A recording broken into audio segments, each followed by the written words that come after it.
नमस्कार, वंदे मातरम। दोस्तों, स्वागत है आप सबका सैनिक पाठशाला में।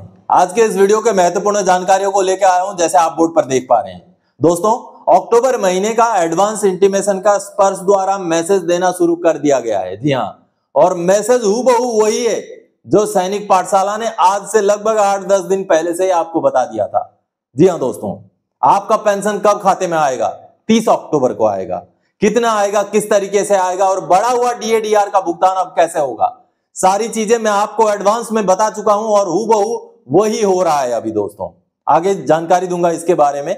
और साथ ही साथ दोस्तों, कल मैंने एक वीडियो जारी किया था जो कोरोना काल के फ्रीज किए गए डीएडीआर का परसेंटेज के ऊपर था। यह जो वीडियो था वो 18 महीने का डीएडीआर के ऊपर बिल्कुल नहीं था।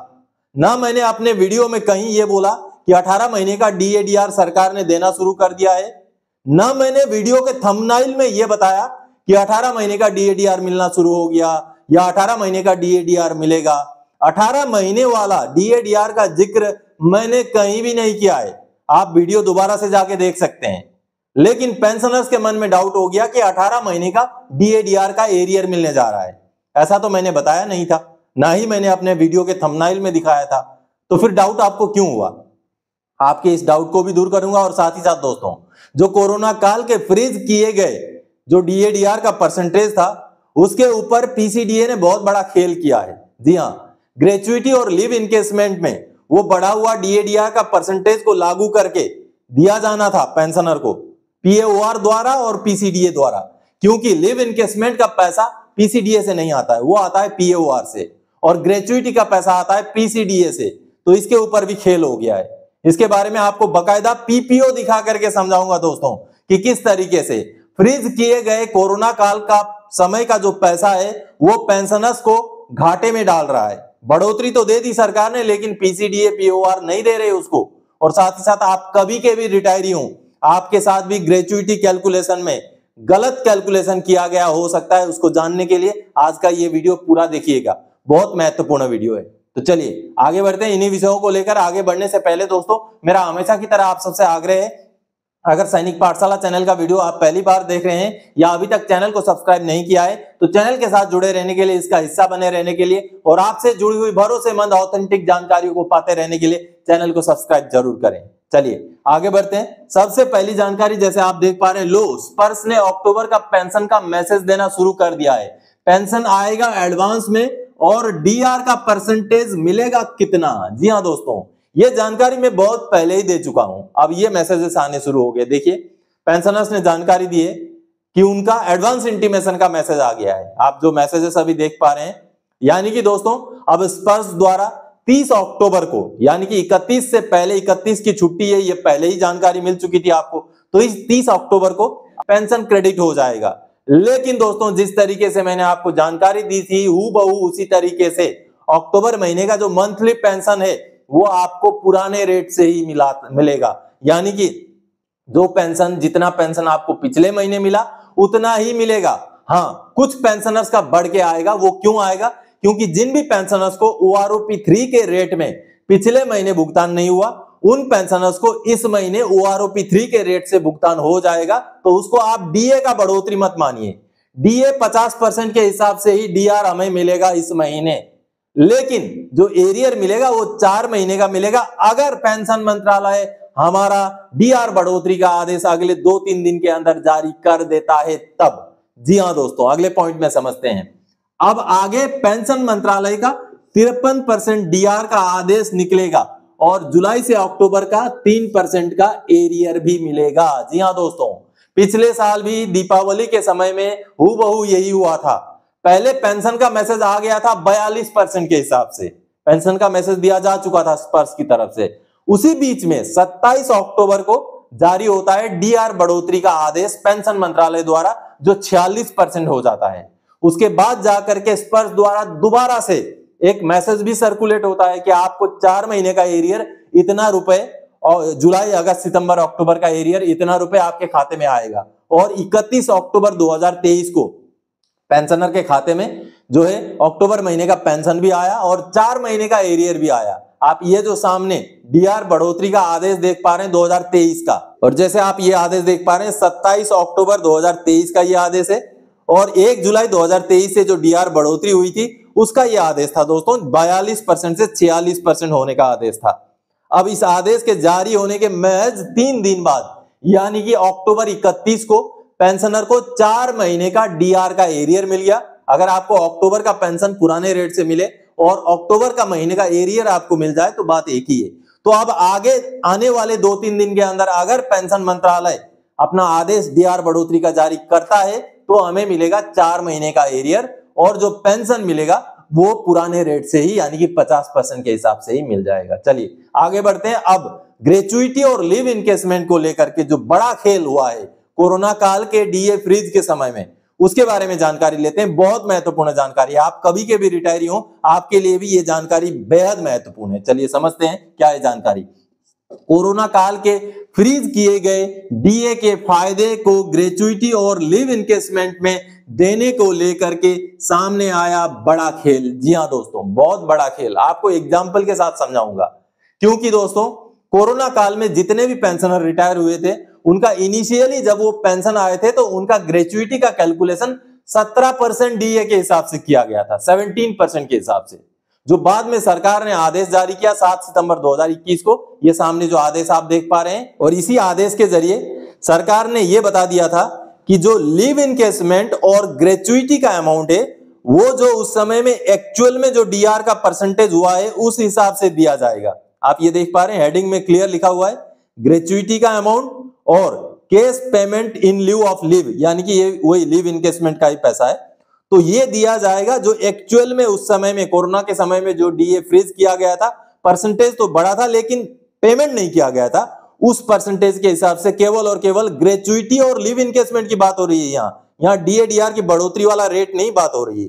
तो आप देख पा रहे हैं जैसे जनवरी 2020 से जून 2020 तक 21% के हिसाब से, जुलाई 2020 से दिसंबर 2020 तक 24% के हिसाब से, और जनवरी 2021 से जून 2021 तक 28% के हिसाब से भुगतान हो जाएगा, ऐसा इस आदेश में लिखा गया था। यानी कि दोस्तों ग्रेचुइटी और लीव इनकेसमेंट इसी परसेंटेज के हिसाब से उस समय के पीरियड के जो पेंशनर है उनको दिया जाना था। अब मैं आपको एक लाइव एग्जांपल दिखाऊंगा जिसमें बहुत बड़ा खेल हुआ है। अब वो खेल बहुत सारे पेंशनर्स के साथ हुआ है और साथ ही साथ बहुत सारे पेंशनर्स का ग्रेचुइटी बढ़ोतरी होकर के पीपीओ जारी हो गया है। आपका पुराना ग्रेचुइटी इतना है, आपका नया ग्रेचुइटी इतना है, लेकिन जो डिफरेंस का अमाउंट है अभी भी भुगतान नहीं हुआ है। बहुत सारे पेंशनर्स हैं, आप में से बहुत सारे ऐसे पेंशनर्स ये वीडियो देख भी रहे हैं।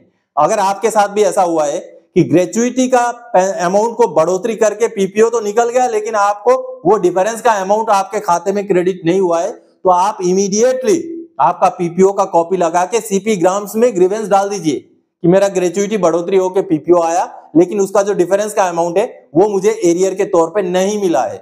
लेकिन दोस्तों अभी जिस विषय में मैं बात करने जा रहा हूं उसमें तो ग्रेचुइटी का कैलकुलेशन ही गलत हो गया है। जी हां, किस तरीके से कैलकुलेशन हुआ है, सबसे पहले मैं आपको पीपीओ दिखाना चाहूंगा। चलिए पीपीओ देखते हैं।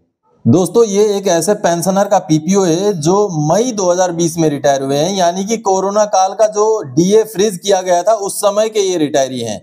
तो इन पेंशनर का पीपीओ में जो चीजें हैं ये थोड़ा सा आप नोट कर लीजिए, उसके बाद मैं जो समझाऊंगा वो समझ करके आपके भी आंखें चौड़े हो जाएंगे। जी हाँ दोस्तों, आपके भी साथ ऐसा हुआ हो सकता है, चाहे आप कभी के भी रिटायरी हो, कभी के भी हो, 2020 की ही मैं बात नहीं कर रहा हूं, आप चाहे उससे भी पहले के रिटायरी हो, चाहे आप कोरोना के काल के रिटायरी भी ना हो, उससे पहले के या उसके बाद के भी रिटायरी हो, तब भी आपने ये चीज चेक करना है। लेकिन खास करके जो कोरोना काल में रिटायर हुए उन्होंने ये चीज चेक करना ही करना है। अब सबसे पहले तो ये एक हवलदार थे जो 26 साल सर्विस करके रिटायर हुए हैं और इनका जो पे लेवल है 06 है, यानी कि इनको एमएससीपी का फायदा मिला हुआ है, इसलिए इनको क्लास पे यहाँ पर नहीं दिया गया है। अब यहाँ पर समझिए पे डिटेल्स में उनका बेसिक कितना है, बेसिक पे है 41,100 रुपए और उनका मिलिट्री सर्विस पे है 5,200 रुपए। बस यही दो चीजें इनका पेंशन कैलकुलेशन में जुड़ेगा, यानी कि 46,300 के हिसाब से इनका पेंशन को कैलकुलेट किया जाएगा। अब यहाँ सबसे बड़ी बात आप देखिए, ये जो डियरनेस अलाउंस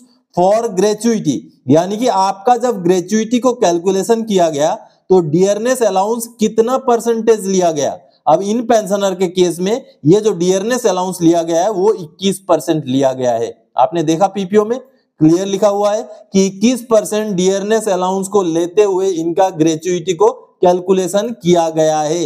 ये साफ साफ इनका पीपीओ में लिखा गया है। और आगे मैं आपको दिखाता हूं कि इनका ग्रेच्युइटी का अमाउंट कितना है। आप देखिए, अब यहां पर आपको इनका ग्रेच्युइटी का अमाउंट दिख रहा है और वो अमाउंट आप देखिए 8,39,651 रुपए इनको ग्रेच्युइटी मिला है।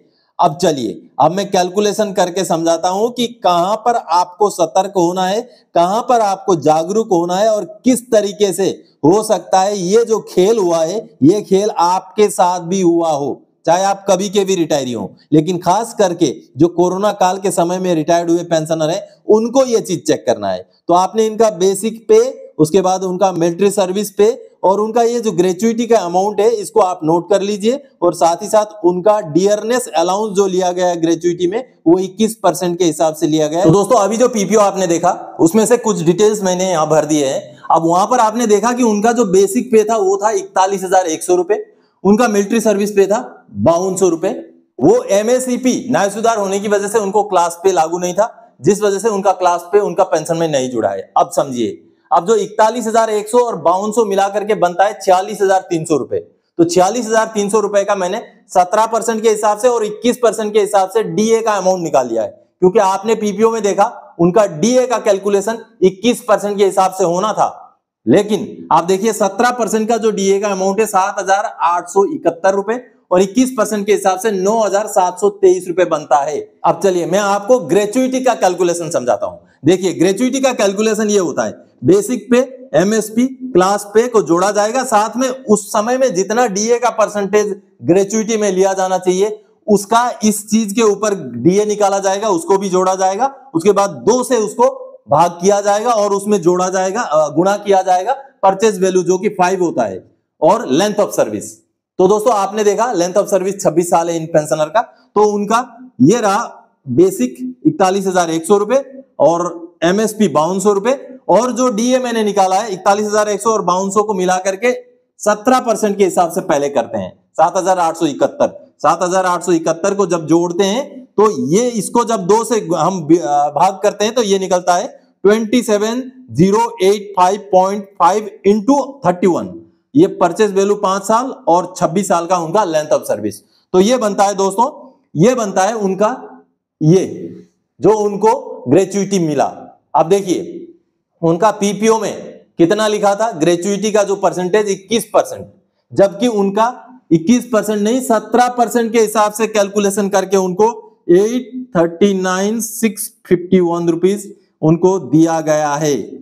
उनको ग्रेच्युइटी कितना दिया गया? 8,39,651 रुपए, जो कि उनका 21% के हिसाब से नहीं था कैलकुलेशन, उनको दिया गया 17% के हिसाब से। लेकिन पीपीओ में आपने क्या देखा 21% के हिसाब से कैलकुलेशन है और उनको कितना दिया गया 17% के हिसाब से। लेकिन अगर हम 21% के हिसाब से करेंगे तो ये 7,871 के बजाय अगर हम लेंगे ये 9,723 लेते हैं तो इनका ये जो अमाउंट है ये बदल जाएगा।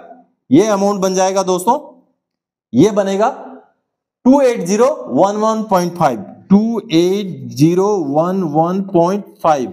अब इसको 31 से हम गुणा करते हैं तो ये जो अमाउंट उनका ग्रेच्युइटी का जो टोटल अमाउंट बनना चाहिए वो बनना चाहिए 868,375 868,375। ये देखिए 8,68,375 रुपए उनको मिलना चाहिए 21% के हिसाब से।